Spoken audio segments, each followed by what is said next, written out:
그래서 우리 아주 오래전에 있었던 일이라고 하는데요. 어느 이민교회 목사님께서 너무 사역이 힘들고 지치셨다고 합니다. 특히 이 목사님은 올빼미 형이셔가지고 밤에는 집중도 잘 되시고 에너지가 넘치는데 새벽에는 컨디션도 안 좋고 너무 힘드신 거예요.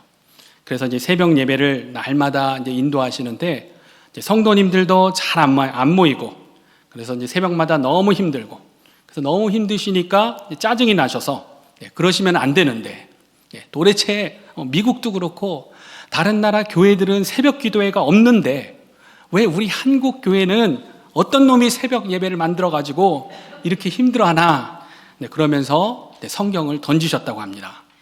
그때 성경이 탁 하고 퍼졌는데 가서 보니까 어떤 구절이 나왔겠습니까? 오늘 본문 마가복음 1장 35절이 탁 하고 펴졌다고 합니다.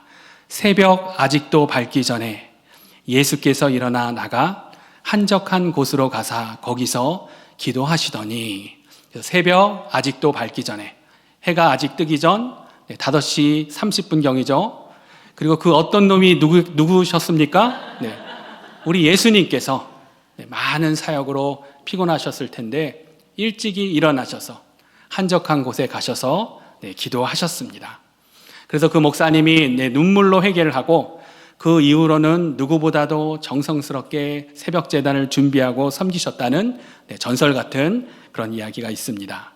근데 오늘 주제가, 이 설교 제목도 작은 나를 부르신 뜻, 사명에 관한 것인데, 그 목사님도 그렇고 우리 모두가 사명자로서 잊지 말아야 할 그러한 첫 번째 메시지인 것이죠.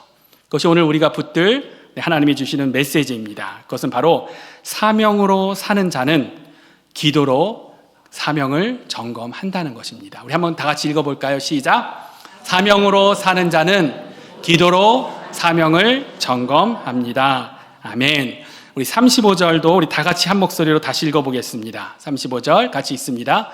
새벽 아직도 예수께서 일어나 나가 한적한 곳으로 가사 거기서 기도하시더니, 우리 예수님은 가장 바쁘셨던 사역의 기간, 그리고 가장 피곤하셨을 시간에 가장 조용한 자리로 그렇게 나가셨습니다. 그리고 그곳에서 무엇을 하신 겁니까? 기도로 사명을 점검하신 것입니다.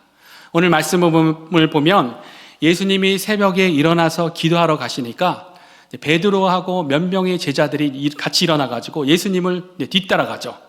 그래서 예수님에게 모든 사람들이 지금 주님을 찾고 있습니다. 다시 찾고 있습니다. 다시 주어진 사역을 해야 되겠습니다. 이렇게 전하는 것이죠. 그런데 이때 예수님께서 어떻게 하십니까? 38절에 보면 예수님이 이런 말씀을 하십니다. 우리 38절도 한번 다시금 한번 같이 읽어볼까요? 38절 같이 읽겠습니다. 이르되 우리가 다른 가까운 마을들로 가자. 거기서도 전도하리니 내가 이를 위하여 왔노라 하시고, 제자들의 요청에 지금 빨리 사람들이 기다리고 있습니다. 이제 빨리 이 일들을 해야 되겠습니다. 제자들은 이러는데요. 우리 예수님의 응답은 그래, 사람들이 많이 찾고 있지, 사람들에게 가자가 아니고 우리가 다른 가까운 마을들로 이제는 가야 한다. 그리고 무엇이라고 말씀하십니까? 내가 이를 위하여 왔다. 그래서 우리 예수님께서는 어떻게 하시는 겁니까? 쉽게 할 수 있는 그런 방법이 있는데, 더 많은 사람들을 불러 모으고 더 사역을 확장할 수 있는 그런 방법이 있는데 사람들의 의견을 따르지 않는 것이죠. 그리고 하나님의 부르심을 따릅니다. 이것이 바로 오늘 우리가 붙들 중요한 메시지인 것이죠. 사명으로 사는 자는 사람의 필요가 아니라 하나님의 부르심으로 움직이는 것입니다.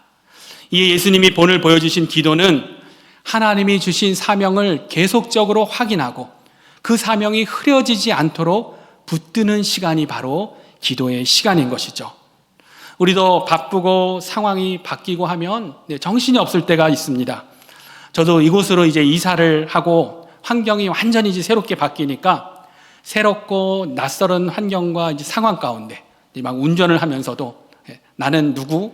여기는 어디? 나는 지금 뭘 하고 있는 거지? 막 이런 질문들을 많이 하게 되는 것 같습니다.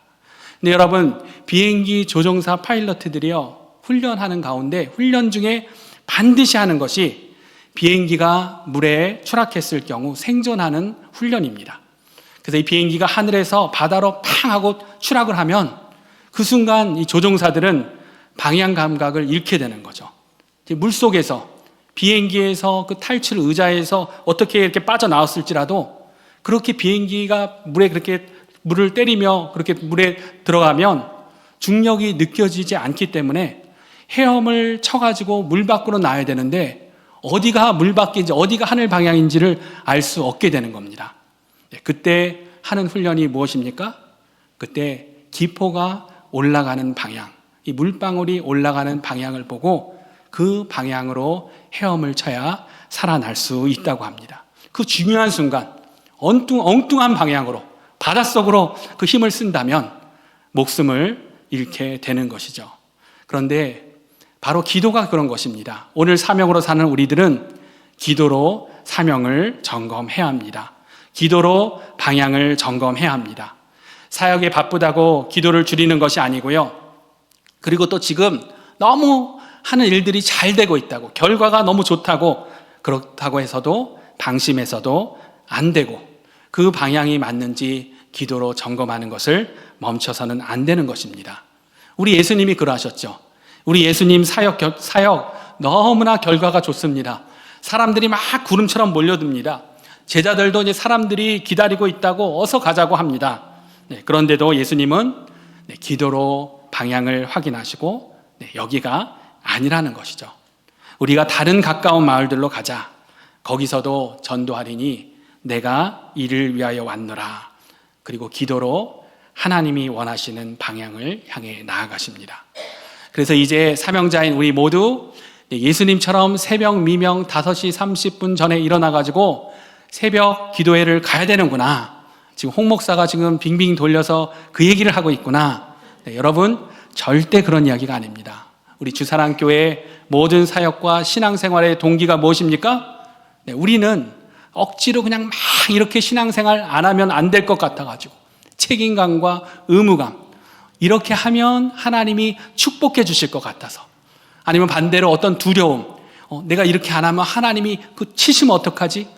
절대로 이런 것이 우리 신앙생활의 동기가 아니라는 것이죠.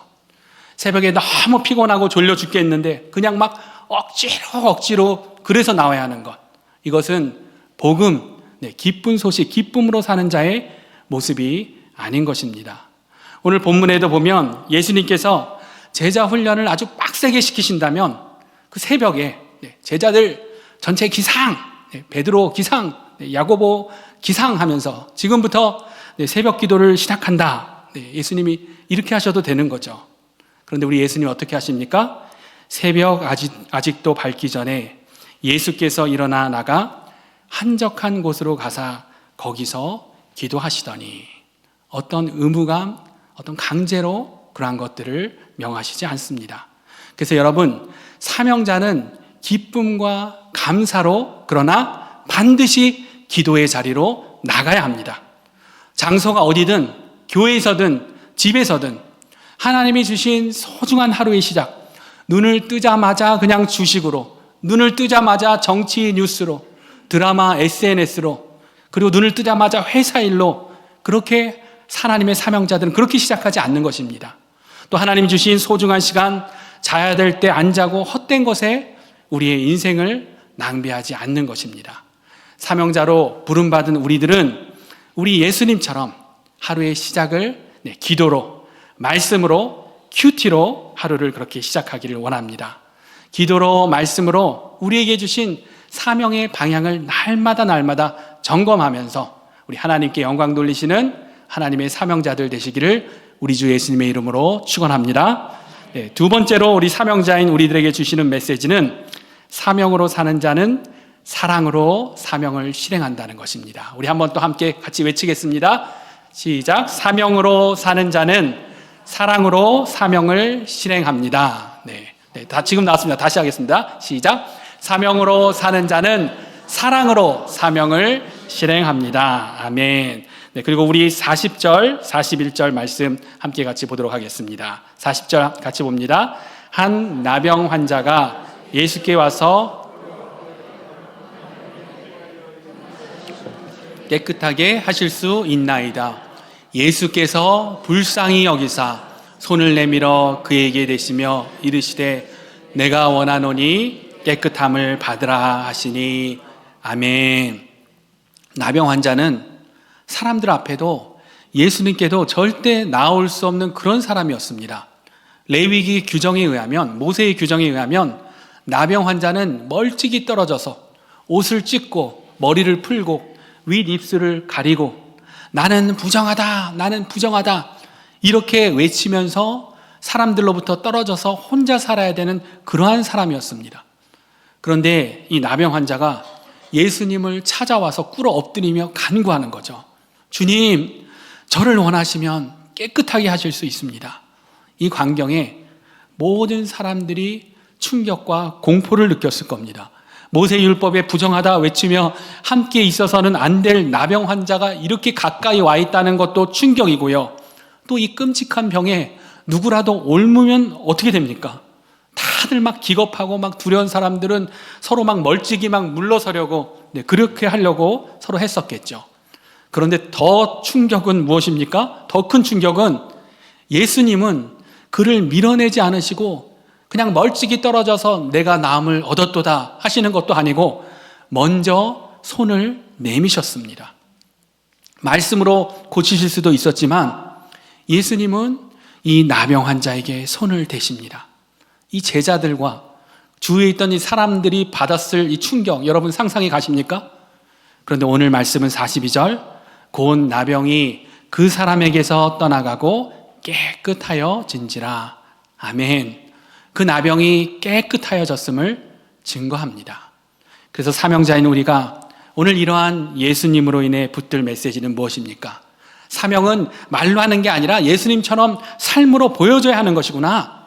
사명으로 사는 자는 때로 위험도 감수하며 다가서야 하는구나. 우리가 이런 생각할 수 있지만 더 근본적인 내용이 있습니다. 41절에 보면 예수님께서 이 나병 환자에게 손을 내미신 더 근본적인 그런 이유가 나오는 것이죠. 41절 봅니다. 예수께서 불쌍히 여기사 그 긍휼함으로 손을 내밀어 그에게 대시며 이르시되 내가 원하노니 깨끗함을 받으라. 우리 예수님 멀리 떨어져서 하실 수 있음에도 모세의 율법까지 범하시면서 부정한 자에게 손을 내미신 이유, 그것은 불쌍히 여기사 긍휼한 마음, 그 사랑의 마음인 것입니다. 이것이 사명자인 우리 모두가 이 시간 우리 속, 우리 마음을 살펴봐야 하는 것이죠. 사명자에게 사랑이 없다면 그 모든 노력은 헛되다는 것입니다.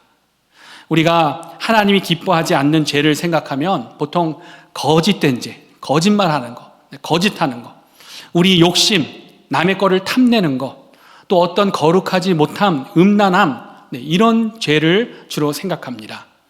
그런데 로마서 또 디모데후서에 나오는 죄악의 목록 중에 공통적으로 나오는 그러한 죄악이 있습니다. 그것은 바로 무정함이라는 죄입니다. 헬라어 단어로 아스트로고스, 그래서 이 스트로게가 애정, 사랑이라는 뜻인데 그 앞에 부정 접두어가 붙어서 아스트로고스, 사랑 없음이라는 그러한 단어가 되었습니다. 내가 무슨 특별한 죄를 지은 것도 아니고 난 그냥 아무 관심이 없는 것일 뿐인데, 그냥 뭐 감정이 없을 뿐인데, 그런데 우리의 그러한 메마른 마음을 하나님은 기뻐하지 않으신다는 것입니다. 그렇게 사명자된 우리들은 우리 사역과 마음 가운데 반드시 사랑이 있는지 그 사랑을 날마다 확인해야 합니다. 사도 바울이 고린도 전서에서 이렇게 고백하죠. 고린도 전서이면 사도 바울의 이 사역 초기도 아니고 중반기입니다. 그래서 이 사도 바울이 자신이 열심히 하고 있는 이 사역의 본질이 무엇인지, 하나님이 어떤 사역자, 어떤 사명자가 되길 원하시는지 더욱더 깨달아 갈 때 그때의 고백인 것이죠. 그런데 그런 그가 사도 바울이 어떻게 이야기합니까? 고린도전서 13장에 이렇게 고백합니다. 우리 고린도전서 13장 1절부터 3절을 우리 함께 같이 읽도록 하겠습니다. 내가 사람의 방언과 천사의 말을 할지라도 사랑이 없으면 소리나는 구리와 울리는 꽹과리가 되고 내가 예언하는 능력이 있어 모든 비밀과 모든 지식을 알고 또 산을 옮길 만한 모든 믿음이 있을지라도 사랑이 없으면 내가 아무것도 아니요 내가 내게 있는 모든 것으로 구제하고 또 내 몸을 불사르게 내어줄지라도 사랑이 없으면 내게 아무 유익이 없느니라. 그러면서 사랑은 오래 참고 사랑은 온유하며 시기하지 아니하며 사랑에 관해서 이 사도 바울이 계속해서 이야기하는 것입니다.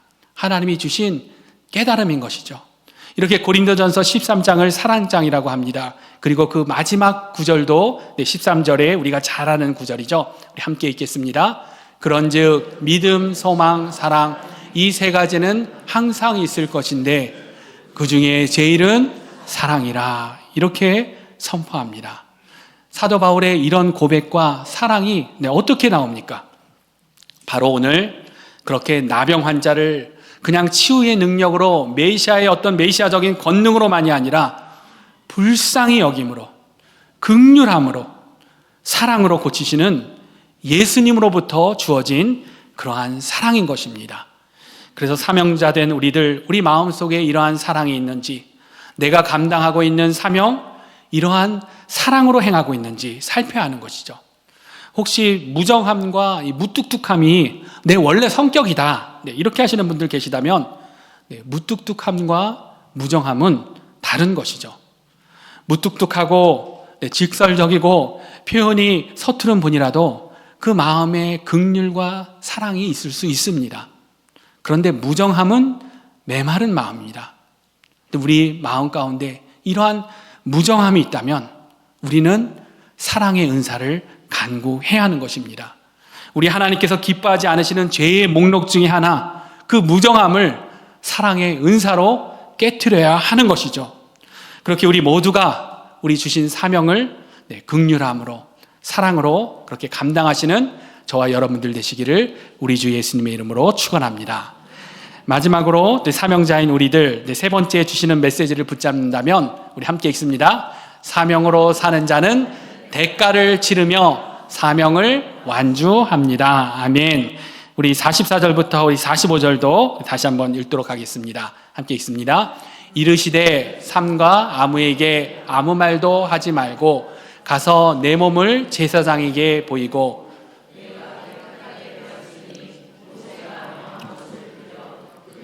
입증하라 하셨더라. 그러나 그 사람이 나가서 이 일을 많이 전파하여 널리 퍼지게 하니 그러므로 예수께서 다시는 드러나게 동네에 들어가지 못하시고 오직 바깥 한적한 곳에 계셨으나 사방에서 사람들이 그에게로 나오더라. 아멘.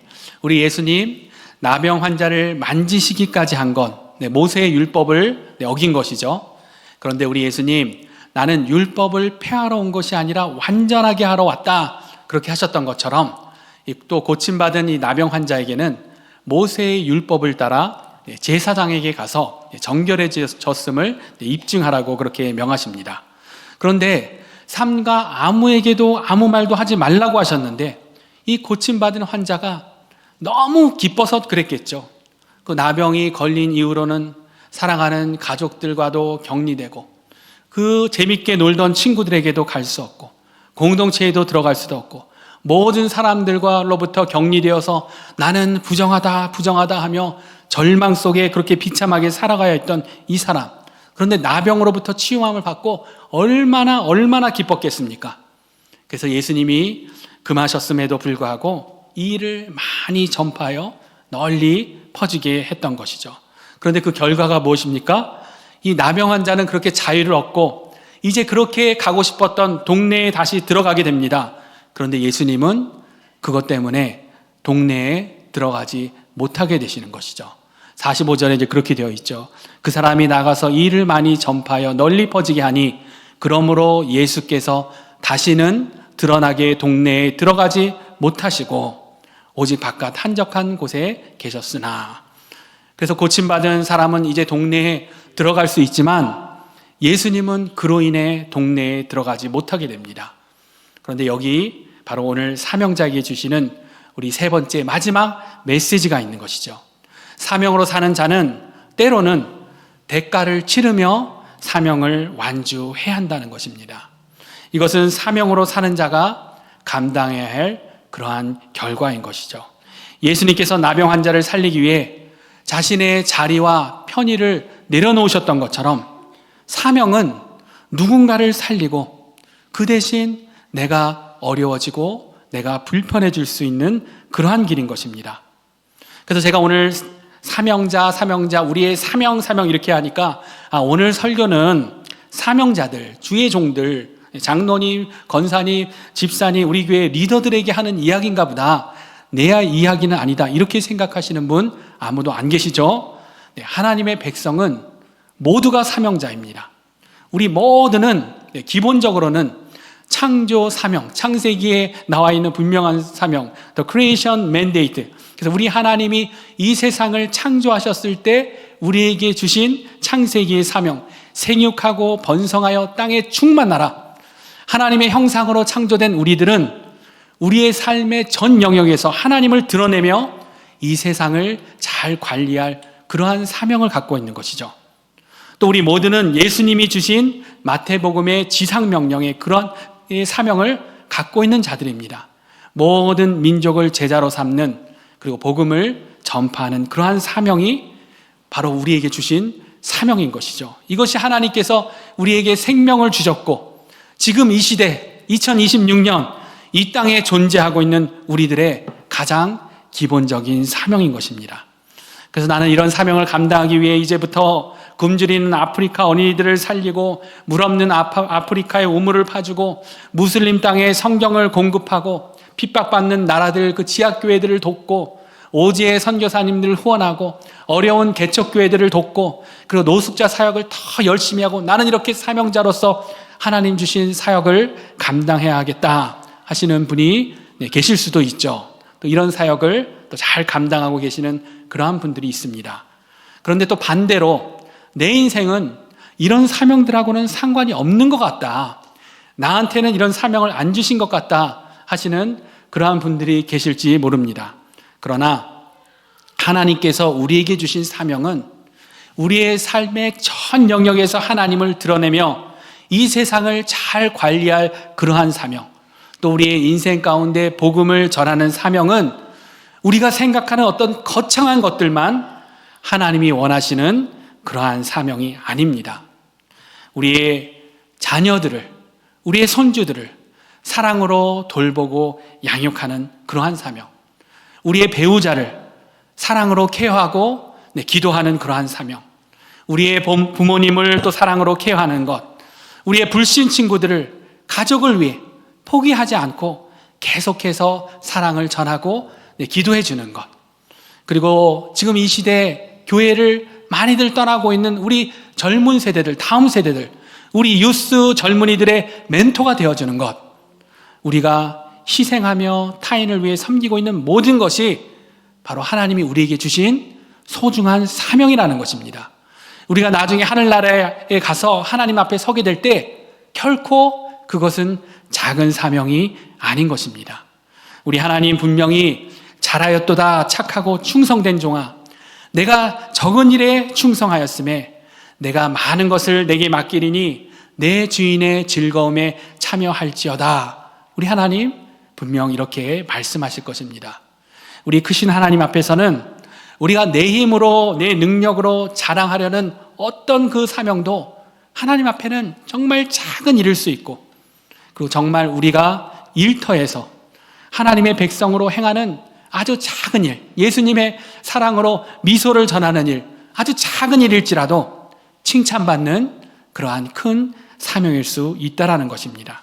그런데 우리가 큰 사명이든 작은 사명이든 이러한 일을 감당하려면 오늘 예수님이 겪으셨던 것처럼 나병 환자는 이제 마을에 들어가고 예수님은 마을에서 내쳐지셨던 것처럼 우리의 사명으로 누군가는 살리지만 그 대신 때로는 내가 불편해질 수 있는 그러한 길인 것입니다. 지금 하나님 주신 사명을 감당하기 위해 인내하고 또 인내하고 밑빠진 독에 물 붓는 것 같은 마음으로 사명을 감당하고 계신 그러한 분들 계시죠. 지쳐서 이제 포기하고 싶은 분들 계실지도 모릅니다. 그러나 오늘 말씀을 보면 사명으로 사는 자는 결과를 계산하지 않고 하나님을 신뢰하고 부르심에 끝까지 순종하는 것입니다. 그렇게 할 때 우리 하나님은 반드시 합력하여 선을 이루시는 축복을 우리 가운데 더하십니다. 오늘 말씀이 또 그것을 증거하는 것이죠. 오늘 45절 보면 어떻게 되어 있습니까? 우리 예수님 나병 환자로 인해 동네에서는 내쳐지셨지만 45절 후반부를 보면요, 오직 바깥 한적한 곳에 계셨으나 사방에서 사람들이 그에게로 나오더라. 우리 하나님께서 또 새로운 일들을 행하시는 것입니다. 또 새로운 문을 열어주시는 것입니다. 우리 하나님께서 주신 사명은 때로 손해보는 것 같더라도 결국은 우리에게 가장 좋은 것으로 합력하여 선이 이루어지게 하시는 그러한 사명입니다. 그래서 오늘 우리가 결단 찬양으로 이제 부를 복음성과 하나님의 부르심, 우리가 이 곡을 우리 마지막 결단 찬양으로 함께 부를 텐데요. 이 곡을 보면 이러한 내용이 나옵니다. 1절 가사는 하나님의 부르심에는 후회하심이 없네. 내가 이 자리에 선 것도, 이 내가 선 자리가 어떤 자리일지라도 내가 이 자리에 선 것은 주의 부르심이라. 그리고 나를 부르신 하나님의 신실함을 믿네. 이런 은혜로운 고백인데 저는 특별히 2절 가사가 더 와닿습니다. 2절이 이렇게 시작됩니다. 작은 나를 부르신 뜻을 나는 알 수 없지만, 오늘 설교 제목이죠. 작은 나를 부르신 뜻. 무슨 이야기입니까? 이 사명을 감당할 만한 사람, 그런 자격이 되는 사람, 그런 능력이 되는 사람이 아니라 나 같은 사람을 부른 뜻을 알 수 없지만, 그러나 오직 감사와 순종으로 주의 길을 가리라. 때로 내가 늘 형통한 게 아니라 연약해져도 우리 주님께서 날 도우시니 주의 놀라운 계획을 나는 믿으며 살리. 아멘. 네, 이런 고백이 바로 우리 사명자들, 어떤 거창한 사명이 아니라 우리 가정에서, 우리 자녀, 우리 손주, 우리 배우자, 우리 일터에서, 우리 불신 친구들, 우리 사역에서 그 사역이 때로 밑빠진 독에 물 붓는 것처럼 힘들지라도 주신 사명을 감당하는 자의 고백이 되어야 하는 것입니다. 오늘 작은 사명자된 우리를 부르신 하나님의 뜻을 우리가 더욱더 굳게 신뢰하기를 원합니다.